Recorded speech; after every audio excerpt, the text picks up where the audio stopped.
Hello everyone, it is Emily with Claim Brilliance, and I am once again in my bathroom getting ready for the day. And so earlier I talked about I wanted to do a video talking about the comfort zone.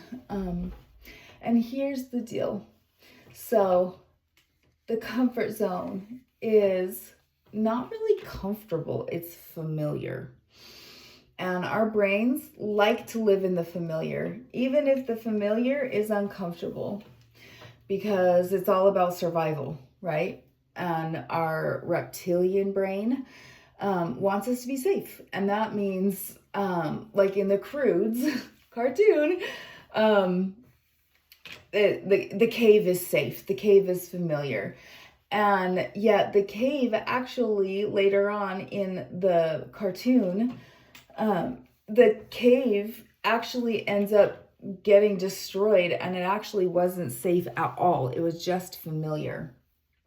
And so I want to talk about that familiar zone versus the magic zone, the growth zone. So in one of my videos, I talk about the fear, right? Fear bucket, and how we lump everything into one bucket of fear, and we really shouldn't. We should be able to separate the fear. And so there's the fear, like real danger, like you're swimming in the ocean and a shark is coming. That's real fear, right? Or you're in Alaska and a moose is there. That can be real fear, right? If it's charging you. And so there's real fear, and then there's perceived fear. And this perceived fear is growth. And I tell people all the time, if it's a growth thing, then you need to take it, because it's going to make you a better person. It's going to grow your character. It's going to grow your abilities. It's going to grow your skills. It's going to grow you as a person, right? Well, all right. So there's the fear. Now's the fun part. So I want to talk about preferences. A lot of times we don't take action because of our preferences. So our mind and our body, and our mind mostly, likes to do the familiar thing because it has a preference. Our mind has a preference. We prefer to eat things we shouldn't eat, if that's a problem, right? We prefer to stay in bed instead of getting up early. We prefer to watch TV instead of hitting the gym or going for a walk or spending quality time with family. We have preferences. So when it comes to health and wellness,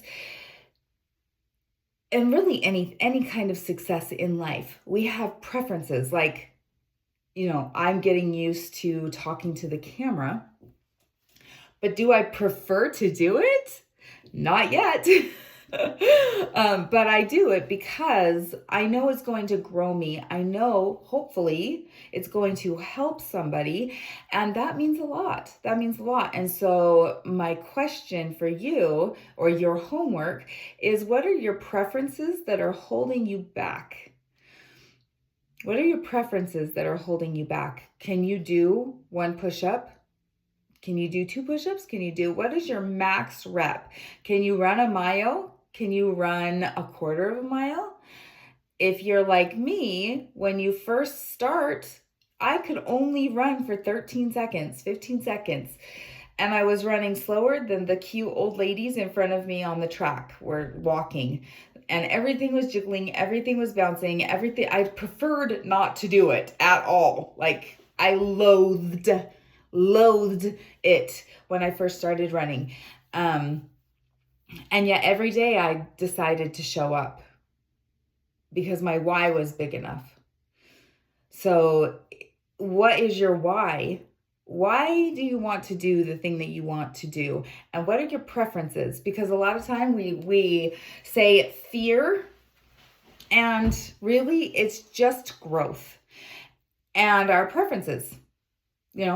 I would rather sit and watch something. Bones is what I'm currently watching.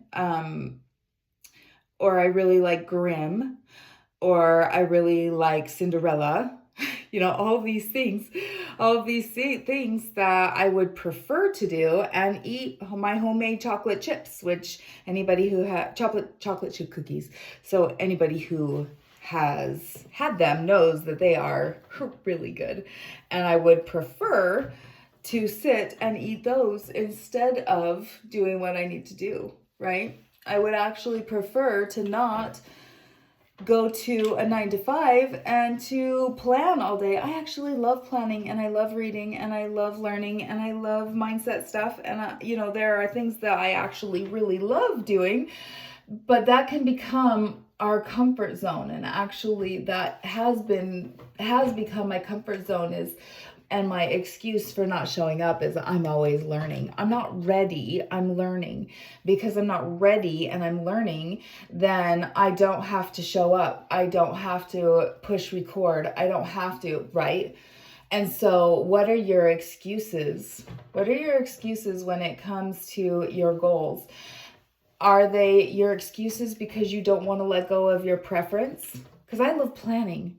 You guys, I'm a paper person. If you know me at all, I love paper, I love pens, I love planning, I love getting ready to do something amazing. And yet, if you never book the ticket to go on an adventure, if you never, if you're always just looking and doing research and getting on YouTube and planning, then you're never actually going to achieve, or you're never actually going to be able to go on the vacation or achieve the thing that you want to achieve, because you're too busy planning, because you prefer to plan, because doing something like this can be scary. Going out there and doing something that is unfamiliar is scary, but it's that growth scare, that growth fear.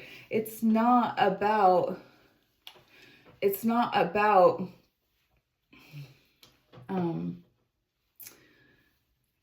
it's not really about the fear. It's about our preferences. And yes, fear or growth or being scared of the unfamiliar, of course it's scary, because we would prefer not to. And so that's my question for you guys, is what are your preferences, and are your preferences dictating your outcomes or your actions based on fear? Is it really fear, or is it just a preference? And our mind is always trying to prove ourselves to be true. So here's the truth of all things: is you will always, I'm going to bring you closer. You will always prove yourself to be true. Your reticular activating system is a part of your brain, your RAC is a part of your brain that wants to keep you safe. It wants to filter out all of the unfamiliar. It wants to do just that. And so when we start saying, oh, I am becoming a person who, fill in the blank, a person who pushes record, and then you acknowledge it. So after I'm done being on here with you, I will say, see, I do this because it makes a difference, and I want to do this, and I like doing it. It's becoming easier. You have to be terrible at something before you can be good at something. And that's another fear, is it's a preference. I prefer not to be seen being terrible at something, right? But the growth also knows that if I don't show up, if I follow my instincts, if I lead my life by my preferences, then I'm never going to grow. Yes, when we go to the gym, we're all sloppy at first. We all have bad form at first. I need to cut my bangs. We all have these things at first, but then you show up and you start getting that mind-body connection happening, and you start to do things a little bit different. Your form just naturally starts to go better, or you get on YouTube. Nothing like checking my hair in the video camera instead of the mirror. But you start checking your you start checking your form, or you start checking on YouTube and doing a little bit of research. But are you getting caught in the research part? Do you get caught in the research because doing the action is scary, because at first we're terrible and we prefer not to be seen doing something terrible? But you have to. You have to be terrible at something before you can become a master. Those who show up and they're masters, the only difference between them and you, or them and me, is they have shown up and messed up more. They have failed more than I have. They have failed more than you have. They have gained weight and lost weight, or stayed skinny and got ripped and then went back to being too skinny. Whatever the case may be, they became what they are today because they were not afraid to be terrible at first.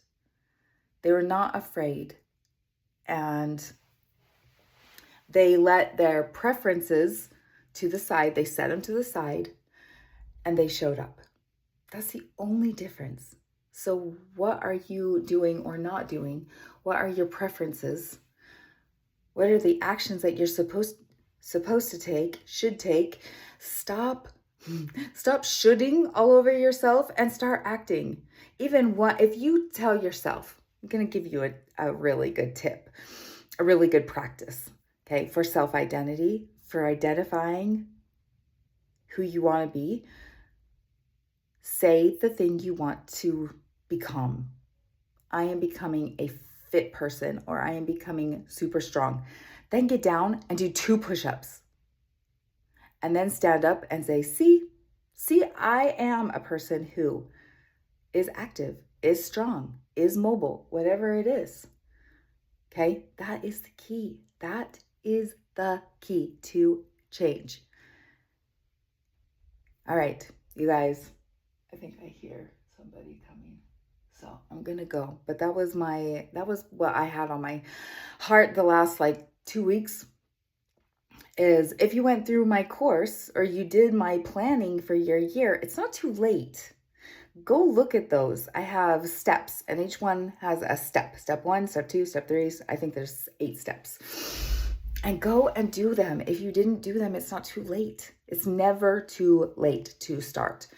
Okay? It was for the new year, but if you didn't do it, who cares if it's January? Who cares if it's July? Who cares if it's October? Who cares? Start planning your year. Your year doesn't have to start on January 1st. My year started December 29th. My year started December 29th. So there you go. All right, get out there. Stop doing what you prefer to do and set that aside and go do an action that you know you're supposed to take and you should take. And then tell yourself, see, I am a person who shows up. All right, you guys, that has been on my heart. That is the training that I wanted to give. I love you all, and I will talk to you soon. Bye.